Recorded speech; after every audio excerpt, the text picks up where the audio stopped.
called Return of the Superheroines. Yay. And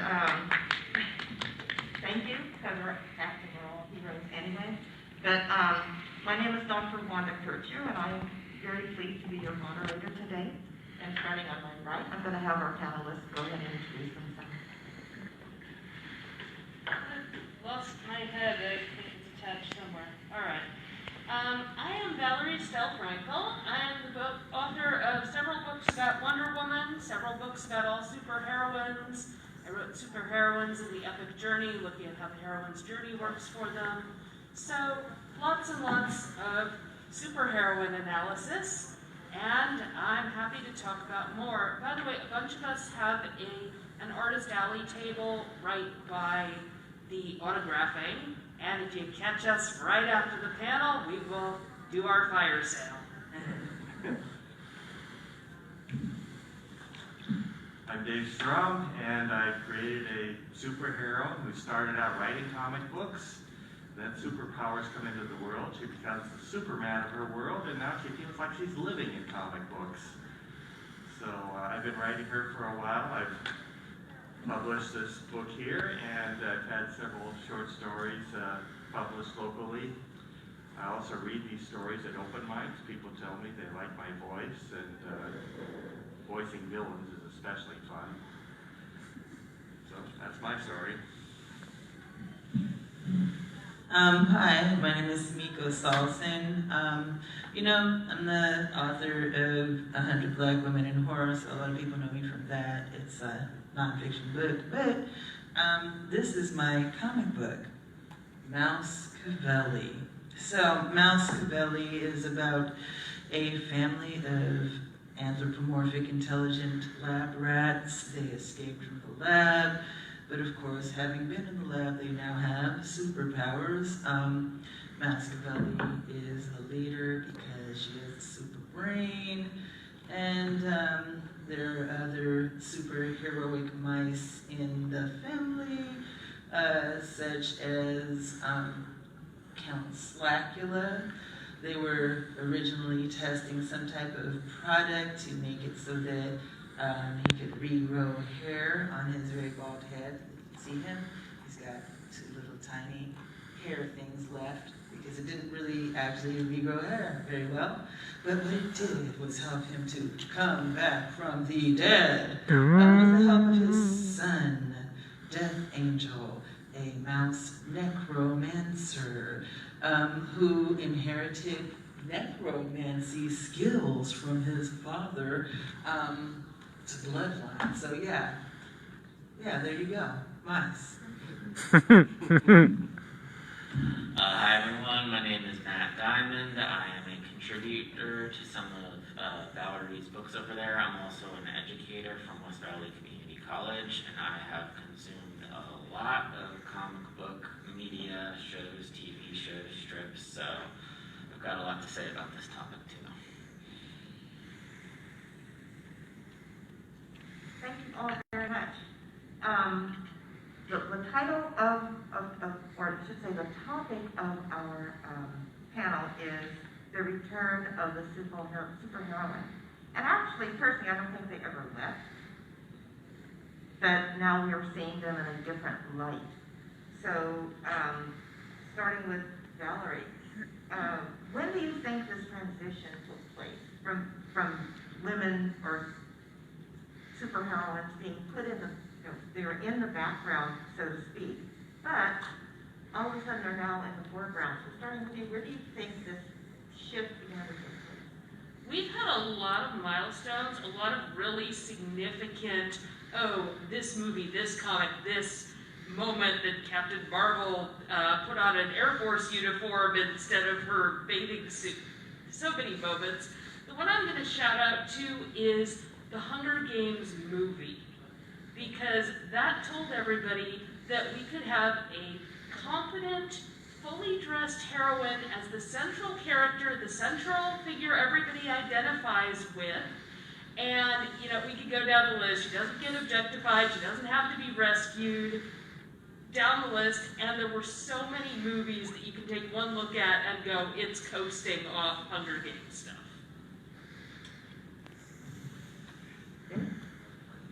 did you have an opinion?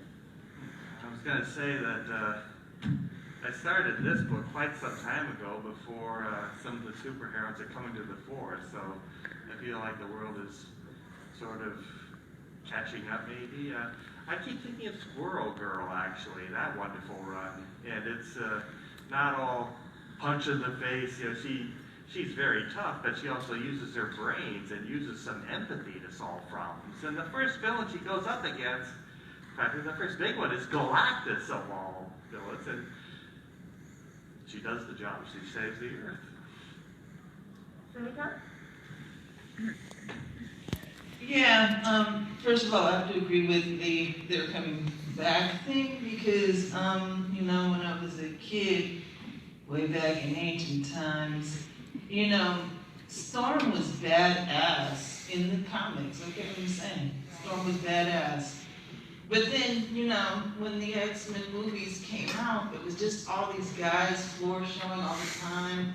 You know, Rogue was badass too. And I'm like, what are they doing to these women? You know, the most attention they gave to any of the female heroes was when, you know, Jean Grey lost her mind and started being a villain. I was like, okay, they're finally giving her some, you know, airtime. So something shifted. Now I've got Captain Marvel and, you know, Wonder Woman. But, you know, still at the same time, like, you know, Black Panther, it's T'Challa and a bunch of badass women. Okay, we all know it. So we all know it, and you know, yeah. So I think that we're getting more attention for superheroines, but I actually, I'm going to say this, still don't think it's enough. Yeah, so I'd say that it is definitely a return to form for the superhero when we've had, on the small screen at least, TV shows like Xena Warrior Princess and Buffy for years, since the 90s. But the movie studios, the larger movie studios, weren't really giving credence to female-led action movies for a while. We had a couple in the 90s, Elektra and Tomb Raider, but those didn't really get the respect they deserved. They usually didn't have the budgets compared to some of their male counterparts either. I actually think the turning point was in 2017 with Patty Jenkins's Wonder Woman movie. That movie shredded the box office. It was way exceeded expectations, and it kind of set the groundwork for Captain Marvel in 2019 to be the highest grossing movie led by a female superhero in existence. I think it actually still holds that record because Black Widow got kind of hampered by the pandemic. But I think that was when the movie studios saw, oh yeah, it's not the fact that these are female-led movies, it's the fact that we weren't spending enough time and effort on them to make them as good as they would have been. And now, hopefully, we're at a turning point where we're starting to see them do that more. Thank you. And I'm going to have to say that my first female hero was Astro-Girl. Because I watched anime when it was brand new to the States. Of course, this is like, many years ago. So, so that was my first introduction to a female heroine, or female superhero, put it that way, superheroine. Yeah, it was Astro-Girl for me. So, in the grand scheme of things, where do you think that this whole emphasis on the female heroine, and of course I'm coming from way back, like before some of you were born, where they did start off, you know, Astro-Girl was just like totally amazing to me. So where do you think this emphasis on women being superheroes has come into play, you know, for being sort of like an emphasis within society? And I'm going to start with you, Matt. And if any of you need clarification on my questions, please feel free to say, could you explain that a little better, please? Thank you. Yeah, I guess I'm still waiting for the day when having a female superhero or even just a female-led action movie isn't a big deal anymore. Right now, it still feels like, oh, it's a superhero movie, but it's starring a female. Whereas, like a lot of the times where this has really worked the best has been when it just organically happened and no one made a big deal about it. In the first couple of Alien movies, Ellen Ripley, that part was originally not even made for a woman. They decided to cast one kind of last minute, and that's why there's not really a mention in the script of it anywhere, but it just happens. Like, Sigourney just kills it in that role. No one questions it. No one has any reservations of like, yeah, a woman could be the last surviving member of this shit in this sci-fi horror movie, because it was just done so well. Sarah Connor in the Terminator Judgment Day, I think, is a really great example. Yeah, she was kind of the mom, the main character, but she was just so badass in that movie from start to finish. No one cared. She just did such a great job, and she was the only good part. Linda Hamilton was the only good part of the remake they tried to do of Terminator recently. Yeah, I think that I think is the best kind of emphasis we could have, is we could get to a point where the female action hero isn't a novelty anymore. It's just something that we all accept.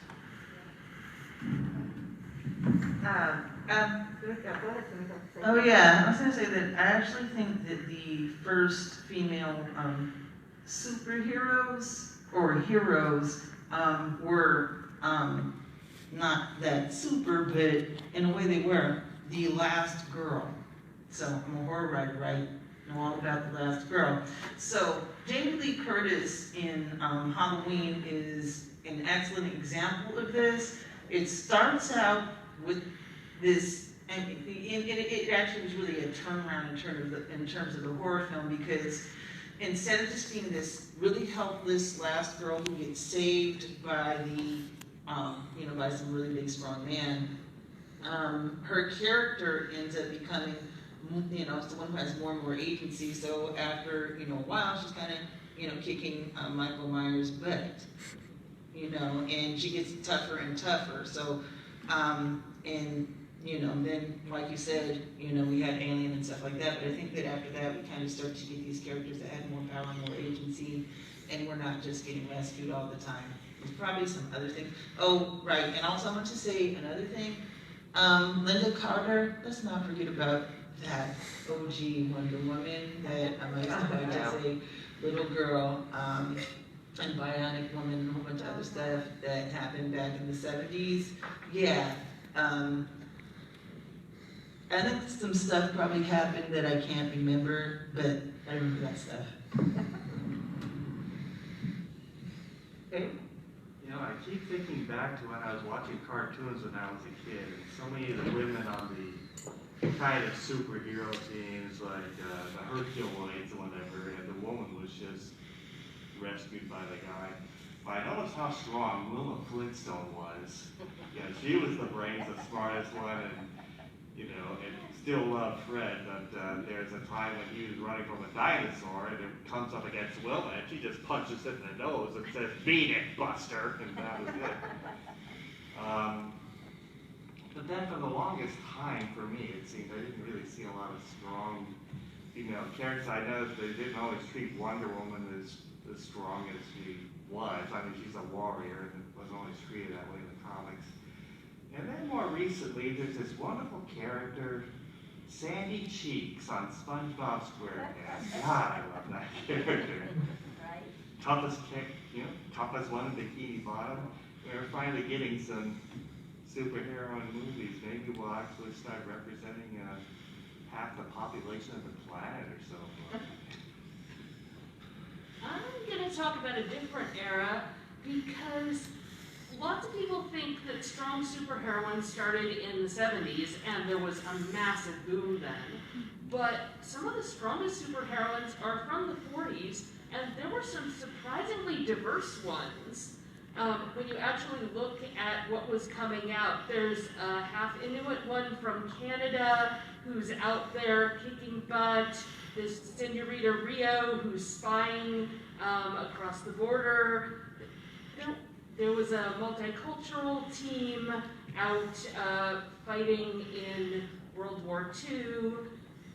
You read this stuff and you go, oh my gosh, they were superheroines, and they're fictionally, on the front lines.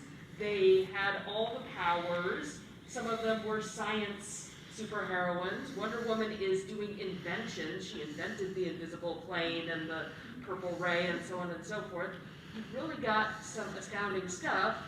And then they all went back into the house, and we, moved on in life, except for treasured old comics that got passed on to people. But now you can get all this stuff, and it's definitely worth a read. Thank you for bringing that up, Valerie. So, regarding I call it fluctuation, did you feel that it was the fluctuation? Like first you had these really strong women, and then they went back to the meek kind of person, and now they're back. So do you think there's like a fluctuation between this kind of experience that we're going through right now? That is the exact pattern, yeah. 40s strong, 50s weak, 60s we're getting up there, and then the 70s we had all this awesome stuff. 80s, we mentioned a few cool ones, but we were also doing the post-feminism, and 90s, if you look at those outfits, oh my god, how high can we lift their headlines and stuff. And now, of course, not 100%, but a lot of this stuff is very powerful, diverse, competent, fully dressed. They're making new efforts, so yes, that's the pattern. Thank you. Does anybody else care to comment on that? I just want to point out that in the 90s, you're absolutely right. The outfits and the actual illustrations in the comics were like kind of all over the place in terms of how they portrayed the women. But in the 90s TV shows, Batman the Animated Series, even Superman the Animated Series, X-Men, that was where we started to get like a little more bravery in terms of representing the strong female women, and that's when we got characters like Harley Quinn, Livewire, X-23 for the first time. And the fans liked them so much that they got retroactively added back in. So it's interesting to see the medium shift there. Like first it was all written basing off the live action, and then it slowly became the animated that went back and formed the written.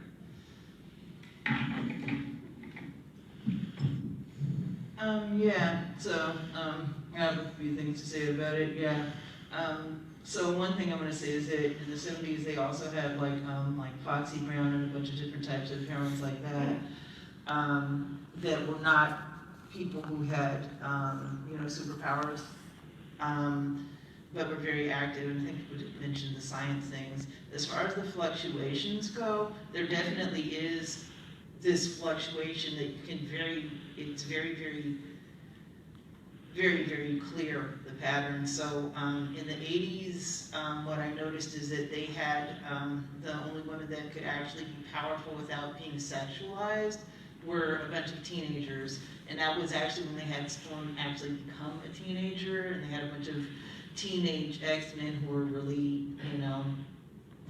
who were women who were very powerful, but they were all girls.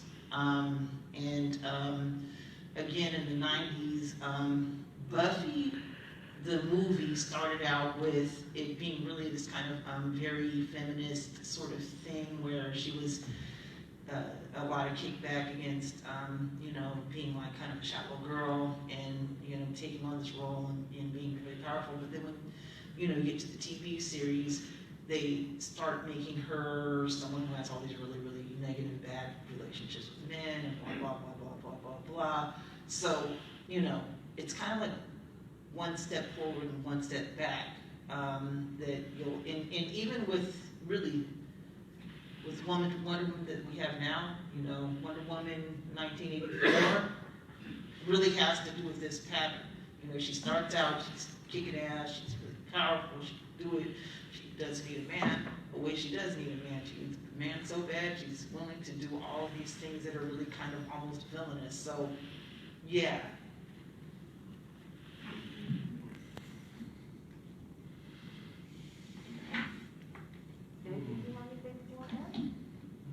There's one thing that sticks in my head I have to mention is when the original creator, Wonder Woman, wrote the character, Wonder Woman, popular. And then I think Valerie would know better than me. She's got quite the story. She's finally joins the Justice League, and during the first fights, she says, "Well, boys, I'm going to sit here and type up the meeting notes, but you will go out and fight and have fun." And you know, she's one of the biggest warriors on the planet. And she's typing up the meeting notes. A quick aside, of course, is for 100% of what we said, the writers depend so much, and comics, every few years somebody different was writing it. For instance, Wonder Woman was written by somebody different than the person writing Justice Society, and Justice Society is where, yes, you're one of the most powerful people who's ever existed, but Wonder Woman, we need a secretary. Yeah, that's the way it worked at that time, right? So now that we're still going through that fluctuation, I think we're going from, I don't even want to call it mediocre woman. We're going back upward. Create that character. But I know when I was teaching at the middle school and elementary school level, when the book The Hunger Games came out, oh my goodness gracious, every young woman, it appears, to be reading that series. And then we have a Divergent series. And of course, these individuals that these books are based on are not superheroines, but they're heroines nonetheless. What I haven't seen is the whole Strom, the super heroine, woman with superpowers. I haven't seen those books or splitter books off of them that have been put out there and marketed to young women. Why do you think this is? Well, actually, my first thought was, I have a list I could share. So one answer is, they are coming up. For instance, Lee Bardugo, who just had the TV show up on Amazon, if you like Shadow and Bone, her Wonder Woman Warbringer. Netflix, sorry. My mistake. No. Sorry. No, thank you. I'm really like, okay. Wonder Woman Warbringer was just a delightful novel. I was reading this going, okay, teen spin-off, I actually hadn't heard of the author. So some of these get really impressive, and I have more I could share. One answer I would say is superhero prose is not unheard of, and it's not new. The Wild Card series goes back to the 80s, and that's been consistently coming out. But there isn't that much, and what's been coming out recently is very teen. And of course, if it follows the pattern of everything else, we start with mostly Superman, Batman, and it defaults to mostly male. So we've got a percentage of a percentage of a percentage of a percentage, and within that you look for good ones, and there are some good ones, but there are also some formulaic, okay, we have to do a book to go with this movie. Bleh, take it. It's got a bunch of teenagers being sad about their problems. So, yeah, it's just such a small category, I would say. Would anyone else like to chime in on that? I think one of the reasons that the Hunger Games became as popular as it was is that I think that people started out thinking, that like Twilight was really great and romantic, but then after a while they were like, okay, hang on, Bella's pretty much like a big victim that's being fought over by two dudes, and that's what's up. And people started wanting to have, heroines that had a little bit more of a backbone.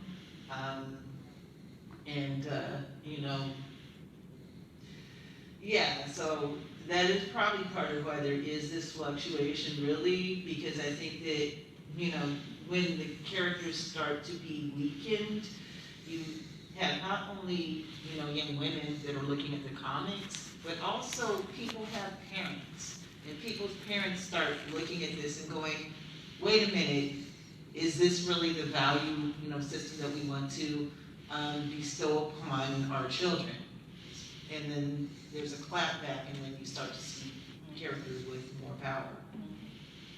And then after they get more power, then you have the sexism creeping up, and it's like, wait a minute, they have too much power. Oh no, Wonder Woman doesn't need a man, and then women are not going to get married, and there won't be children anymore, and the whole world is going to fall apart. So let's make sure that bringing her boyfriend back from the dead is all that matters. Gentlemen, either one of you care to comment? I'm going to bring up a more, shall we say, personal story. I remember being in a comic book shop one day, looking at, what's the cool comics to pick this week? And into the shop comes this tall, very well-dressed suit and tie black gentleman with his little girl with him. And the little girl, you could just sense the intelligence and the thoughtfulness of this little girl. And it turns out that he had taken her to the store because she'd gotten straight A's, and he was going to buy her a comic book. And I looked at the rack, and I thought, there's nothing on this particular rack that I would sell to a little girl.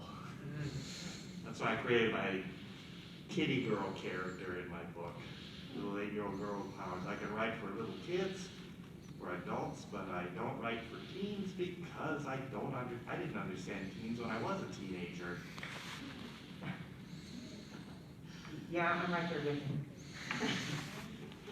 Matt, did you have anything? I think these guys covered it pretty well. I think it's just to add is that we, the consumer base, have the ability to really affect this with our dollars, right? If we think that a property is good and the character is well developed and well recognized and is a good representation, and we buy it, the studios and the comic book writers are going to see that and recognize it and try to duplicate it. If we just go out and we buy every single thing that looks good without really knowing what it entails, the comic book writers are going to see that too. So that's why you kind of get like this back and forth a little bit. We get like a really good property like the first Wonder Woman, and they're like, oh, all we have to do is have a female lead. Keep doing that, and then we get something that's a follow-up that's not as great, like Wonder Woman 1984. It doesn't have nearly as much thought put into it. So it's up to us. We the consumers here have a lot of ability here. Yeah, I think that the reason that Harley Quinn movies are as popular as they are is because as an anti-hero or as someone who is essentially a villain, but sometimes a hero, she isn't held to the same constrictions that heroes are held to. And unfortunately, a lot of the values for what makes a female hero or a heroine heroic are things that are very, very, very much coming from sexism. So things like not being too sexual. If you're too sexual, then you're not heroic anymore. All these things kind of slow down the characters, and I think again that is why you see these periods of time where the only really powerful heroines are ones who are adolescents because they are pre-sexual or they have not actually become sexualized and sexual, so they're not really bogged down by that. And I don't agree that we can just change everything by what we buy. I wish that it were that simple, but I think that you have a lot of people in the fandom who do not want to see powerful women. With the Black Panther series, they said they're not going to replace T'Challa, which makes sense. There were a lot of Black Panthers who were not T'Challa. One of them was Shuri. And when the conversation came up about will Shuri be Black Panther for any period of time, you got a whole bunch of guys just actually really losing it over this idea. Okay? There are people who do not want to see diverse superheroes. There are people who do not want to see powerful women superheroes. And that means that every time a powerful female superhero comes up, there is a, she can't be too powerful, okay? What happened with, and I don't want to just keep going on, but what happened with Xena at that particular period of time is something you generally don't see. Xena was big, strong, powerful, was not really thin, didn't have to be hyper thin, and ran around with another girl who just became a big, you know, beloved by many lesbians here in the Bay Area. And world round, okay? Usually though, you don't see that. One of my favorite superheroes is She-Hulk, a big, strong, brilliant woman, okay? But mostly what you get is you have to be, you know, you really have to conform to beauty standards for women. That means you're really tiny, that means that you look weak, etc. So we got this big giant whole system that's holding this all in place that needs to be broken down. And finally, because I need to get off this mic, I just want to say that there are a lot of cartoons that we didn't even discuss, like you know, She-Ra with Catra. There's Toph in Avatar, The Last Airbender. All these types of characters, they do not all look like and act like the Western superhero. And, you know, so we're looking at a very narrow scope here. Anyone else want to add to that part of our conversation? Did you? Oh, boy. Or if you're thinking. It's a very slow process. I was busy doing research over here. You probably noticed because you're all looking at me that I was busy on my phone, and you're probably going, well, the sixth thing on my Google was actually my book, one that I didn't bring, don't mind me. A few more pros that I wanted to throw out there. The Refrigerator Monologues was a delightful bit of self-reflective commentary of short stories on what actually happens to the heroines in this stuff. The Velveteen Versus short stories are also delightful deconstruction. After the Golden Age was very nice, and the She-Hulk Diaries, teenagery that's sweet and fun. So there have been some nice novels.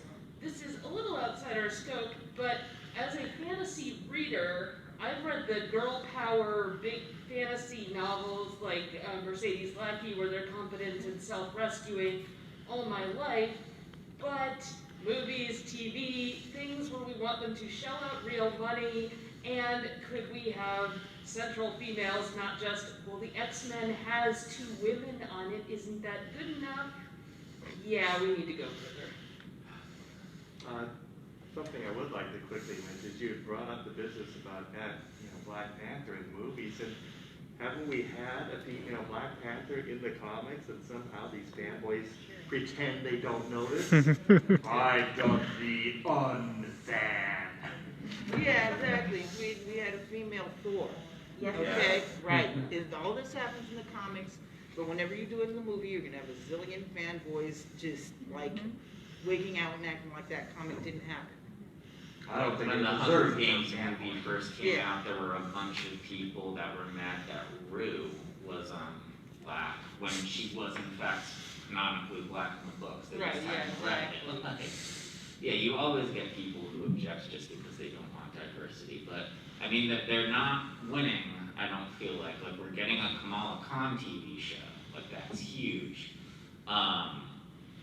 This is also a little bit out of our scope, but video games, we've been seeing like a rise in female characters in video games. Like you had Aloy in Horizon Zero Dawn, which was a huge game and is getting a sequel. Lara Croft in Tomb Raider is finally getting some characterization after being just one-dimensional and in shorts this whole time. The Last of Us and The Last of Us Part 2 both featured like very strong female protagonists and antagonists for that matter. We're heading in the right direction, but we're not quite there yet. Okay. I'm going to move over to what I call voice in comics, or with our heroines. Actually, we shouldn't even call them heroines, they're just superheroes. There should be a difference, in my personal opinion. But as far as point of view is concerned, So do you feel that there is a difference in how our female heroes, superheroes, handle the bad guy as opposed to their male counterparts? And I'm not going to be calling on people because you all grown now. So whoever would like to start, go ahead. And just, you know, for part of the conversation, so we don't have to talk over each other. So just go for it. Yeah, well, look, I'm a guy writing this superheroine, and one of the big reasons I did it is I got tired of in the movies where the hero and the villain are fighting, bam, bam, bam, and the girlfriend is over there in the corner cringing, and next to her is a baseball bat or a machine gun or a sword or an axe, and she doesn't pick them up. So I wanted somebody to just step forward and do something about it. But when you talk about voice, you know, I'm in a critique group, I listen to those women, although being as Holly is a very short-tempered person, I want the slapstick humor where she will step up and punch something, and that's not always the right thing to do, but she has flaws. And now my head's like a sieve. I'm beginning to forget the last part of what I was going to say, so I'll pass it to somebody We'll else. come back to you. Yeah, I think that in the comic books, so like you talked about the X-Men, right? In the comic books, the you know, female X-Men are much more complicated than they are in these movies. You know, Rogue is definitely one of my all-time favorite heroines, and she is such a complex character in this, you know, in the comic book universe. She, you know, she actually was raised by Mystique. She starts out as a villain and she eventually becomes a hero. And because of the way her power works, she can't touch people without acquiring their powers. And, you know, she puts people in comas and kills people when she doesn't really know what her powers are when she's very young. So she's got a really, you know, tragic beginning to a really complex story arc. And she grows into her power and becomes more mature as time goes on. You don't know any of this about her at all in the movie. And, you know, I think that that's part of the problem, is I think that they're not really coming into the movies as fully developed for whatever reason. Yeah. That's interesting, because I wanted to talk about the less developed females. There was a big thing in 2000 where let's overpower the women and then have them just self-destruct, this was the comics, and, you know, go completely mad to go full on Daenerys, one might say. And Scarlet Witch destroys most of the mutants, and Wonder Woman commits murder, and we need to take all these women and put them on trial and judge them and beat them up for being how horrible they are. And so you get trends like that where you go, I noticed that everyone just happens to be female who's having this experience. And you also get the characters speaking out, as She-Hulk got slut-shamed in a big arc and they put her on trial. And sometimes the superheroines get to talk back and say, really? Do you know what Tony Stark's dating list looks like? Really?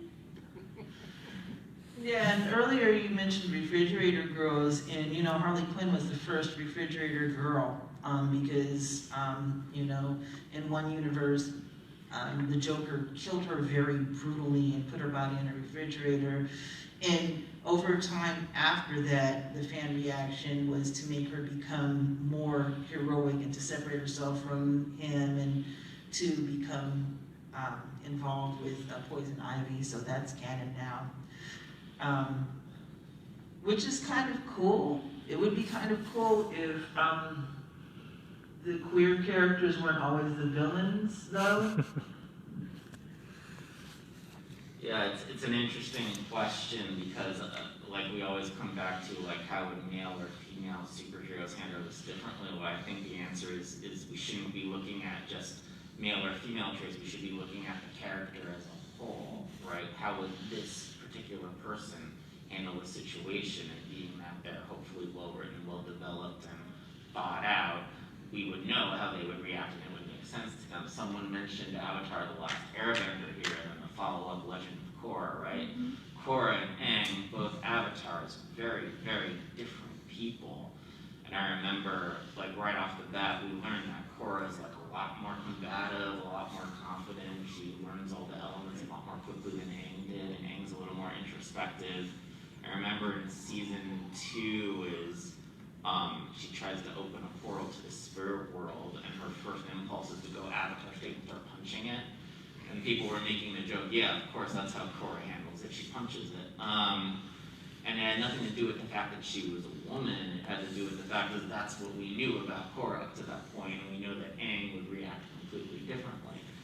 One of my favorite episodes of Supergirl, it's back in season 1, is when there's an eclipse and she loses her powers because the sun goes red, and she has to stop a bank robbery. And the way that she does it is she actually like walks up to the bank robber, pulls out a hand, and says, "You don't want to do this." That's how Supergirl would do it, not necessarily how Batman would do it. I highly doubt Batgirl would do it like that either. But because she's that charismatic individual who believes in hope for people, that's how she did it. Yeah, I think that's the secret here, is we just have to make sure that these characters are developed enough that the gender shouldn't come into play when we're trying to figure out how they're going to react to a given situation. Great, Dave, so did that thing ever come down to the top of your head? Nah, couldn't have been that important. I can't think of it. Okay, well, we have a few more minutes, and I'd like to open up to questions from the audience. And remember, it's questions, not statements. So, and I will call on people, I know there aren't a lot of us, COVID reality, that I will I'll call you on something that's very distinctive about you, like this young woman over here, who's got that attractive yellow star in her blouse. So, she's first. So if you want to go, just raise, or go after her, just raise your hand and I will point at you, and I will make sure you know what you're wearing. And I will say, okay, that person is wearing whatever. Okay, so she's first. I just saw you. You're good. And you're third. Okay, first person. Hi. So I know we've been talking a lot about heroines in comic books and also in games. And I know we brought up The Last of Us 2 and how there's a lot of new representation of two women as fictional characters, one of them being trans woman and the other being gay. But that game got a lot of hatred from a lot of gamers who felt like it was too social justice-y. And that's why, and even though it was a good game, it got a lot of hate from the fan base. So I was wondering, keeping that in mind, that like our culture isn't fully yet perfectly in line with what we want to represent in media. What do you see in the future of like queer fictional characters who are non-binary or trans in these superhero media franchises? I'm sure you know Steven Universe took a big step forward in She-Ra. So I would say they're trying, they're doing some. I'd like to briefly mention something from personal experience again. Maybe I'm being too personal, but I don't give a damn. I was at an open mic, reading a Holly story, doing a presentation, and when I got off the stage, a young lady came up to me and said she liked my reading, and I said something about, yes, but for diversity, it's not for me to be writing characters, it's for more women, more gay, whatever characters writing. And she says, "Oh, you are so woke." So I've been called woke, but Even woke. I'm some of the writers, I think. Okay, so I'm non-binary and I would like to talk about this. Okay. So, what I see happening in the future is I think that people are going to start to create worlds that include more different types of people because they need to and they know they need to. And like one example of this is like the new Charmed series. When they remade the new Charmed series, they have, I don't know if y'all have been following it, but they have lots and lots of people of color on the series. They also have a cousin of the Charmed ones who is a trans woman, and they get into a lot of different issues about how the magic powers were very gendered, and the trans woman says, I knew I was trans when I found out that I was a witch, because only witches have power, right? So they're very organically integrating this character into it, and you know, the character is becoming more and more prominent. So I think that you're going to see things that already exist being shifted in that way, so that the world now includes trans people and includes non-binary people. And I think that money pushes things, so I think that people can complain and say people are overly woke, but I think that ultimately their complaints do not matter if the people that are spending money on stuff want the stuff there, it's going to be there, which is actually what you said, so I guess you're kind of right. Yeah, I'm going to say you're right about that. I think that younger viewers and younger audiences care a lot about non-binary and trans representation, and therefore it is going to have to be included in order for things to be contemporary and not to be dated. Yeah, and last, I want to say that because of the comic book code, which is a thing that we do not really have anymore, they didn't have queer characters in any of the mainstream comics until the middle of the 80s, and then they could not have relationships until the very end of the 80s because they treated queer people as though it was something X-rated, so only X-rated comics had queer people in them. All that stuff, the involvement of the right-wing Christians and fundamentalists in stopping that from happening is kind of being pushed back against really hard right now, and that is why we're seeing things change. I'm a Christian, so I'm gonna have to say this as a queer person who's a Christian. I'm so sorry for how much my religion has messed all this stuff up for so many years. Okay, we have like a couple more minutes, and we have two people. So the person in the pink blouse, and then the woman in the red shirt that is actually in front of the woman with, or excuse me, I'm gendering people. The person in the pink blouse will be next, and then the person in the red shirt is next. And then I'm still acknowledging the person with that attractive yellow star. Okay, go for it. What was the best scene you can think of that really defines how good a superheroine would be? Okay, whoever's gonna answer, short and sweet. Go watch Marvel Rising, all of it. Spider-Gwen, one of the first issues that we see her in, we learn that she handled getting bitten by a spider so much better than Peter Parker did. Oh my god. Okay, Ron? Yeah, we could all agree that we would like to see more female superheroes, but do you think that these movies have a greater, greater impetus that they must be successful, or the consequence could be much more, dire for future movies being made? I mean, I'd say it definitely used to be like that. We saw the consequences of Elektra flopping, of Tomb Raider not doing as well as they thought. But I mean, I think the hope is still there because, like it or not, the Marvel Cinematic Universe ensures that everyone who's interested has to see every single movie that comes out, so that definitely helps things along. And I think that we're at a point now where studios are starting to see that they need to spend the equal amount of effort on these movies and get the representation, get the diverse casts and writing teams in order to make them work as well as they do. Thank you. I've just been signaled by the boss that it is time for us to leave. So, I want to thank all of you for being an absolutely splendid audience. Please give yourselves a hand.